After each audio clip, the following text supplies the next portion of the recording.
தமிழகத்தினுடைய ஸ்ரீபெரும்புதூர் மண்ணில் ராஜீவ்காந்தி ஏன் கொல்லப்பட்டார் என்பதுதான் அந்த அறிக்கை. ராஜீவ்காந்தி அவர்கள் கொல்லப்படுவதற்கு யார் காரணம், அந்த சூழ்நிலையை உருவாக்கியது யார், அப்ப ஆட்சியில யார் இருந்தார்?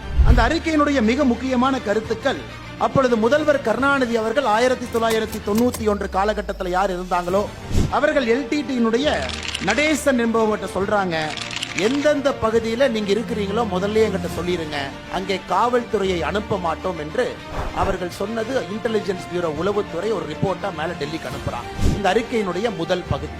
இந்த அறிக்கையினுடைய இரண்டாவது பகுதி, கருணாநிதி அவர்கள் சொல்றாங்க, நீங்க ஏதாவது பெரிய ஒரு சம்பவம் பண்ற மாதிரி இருந்தா தமிழகத்துல முதல்லயே எங்ககிட்ட சொல்லிட்டு அந்த சம்பவம் பண்ணுங்க அப்படின்னு சொல்றாங்க. அதை இன்டெலிஜென்ஸ் பியூரோ உளவுத்துறை அன்னைக்கு திரும்ப மேல அனுப்புறாங்க. நடவடிக்கையும் எடுக்காமல் ராஜீவ்காந்தி அவர்கள் அங்கே வந்த பொழுது அவர்கள் படுகொலை செய்யப்படுவதற்காக அந்த சூழ்நிலை தமிழகத்திலே உருவாக்கப்பட்டது என்பதுதான் ஜெயின் கமிஷனுடைய அறிக்கை. ராஜீவ்